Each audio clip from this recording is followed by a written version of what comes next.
Thoubal Ketri Laikai Tomjing Makhongda Leiba Bright Foundation School gi Taratarukrak Suba Chahigi Numit Annual Day Amadi Science Laboratory Hangdokpa Yauna Tongan-tonganba Award Sing Yenthokpagi Thouram School asigi campus ta mahairoi singna pangthokpa makhal mathelgi Thouram kayaga loinana Pangthokkhre Chahigi Thouram aduda Deputy Commissioner Thoubal Ahantem Subas IAS na athoiba mithunglen Bright Foundation School gi Chairman cum Principal Joy Singh Oinamna Thouram mapu aduga Zone 3 Thoubal gi Zonal Education Officer Arambam Anil Kumar Singha MES na akhanaba mithunglen oina saruk yaki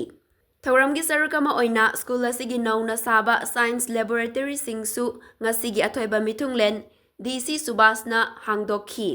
loinana tongan ba mahairoi singna puthokpa arts science amadi craft ki model sing utpa exhibition namasu ngasigi mithunglen singna koina chatuna yengsinki Manipur gi apunba saktam ngaknaba hotnabada thawai katkraba athauba athaubi singi thawaina mapugi laikolda ingna chikna potharunaba amadi Ikai khumnaba utpo oina saruk yariba miyamna minute ama tumina leptuna awabasu fongdokhi School adugi chairman cum principal Joy Singh oinamna karigidamak chahigi numit haiba Thouram pangthoklibano haibagi matangda nunggi oiba warol thamladuna hai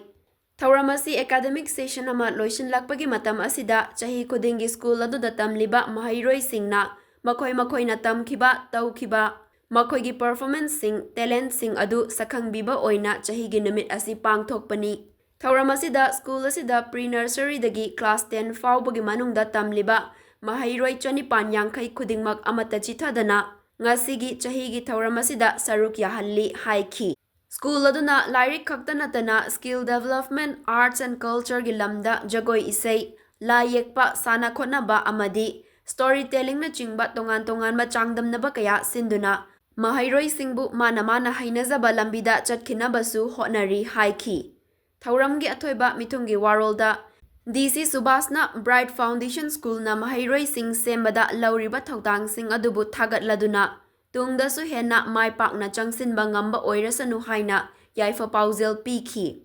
Mahakna hai mahairoi singna mahai masing tamliba matam asi makhoigi tungi punsi semhaunaba yamna maru oiba matam amani.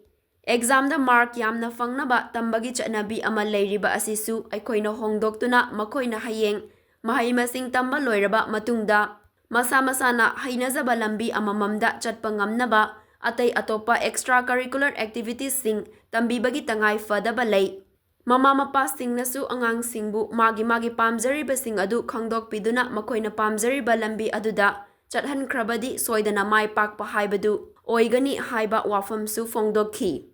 School ama angang ama tungda mai pakpa oihange hairabadi yotsabi makhong ahum hainariba oza mahairoi amasung mama mapa punna chatminaba mathau tai aigi icha isuna kari tauri kamdauri haiba khangdabida oza singda tainabana yaroi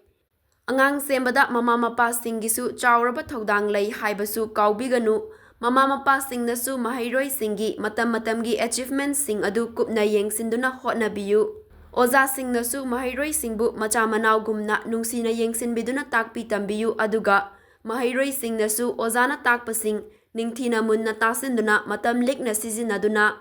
discipline laina kanna hotnabagi mathau tai haiki tongan ba state amadi district ki thakta pangthokiba changdamnaba singda makok mathang tarakhiba school adugi mahairoi singda trophy mementos medal amadi citation singsu ngasigi mithunglen singna yenthokhi Thouram gi sarukama oina school adugi mahairoi singna tongan ba cultural gi oiba jagoi isai sing mana haizaba sing miyamda utkhi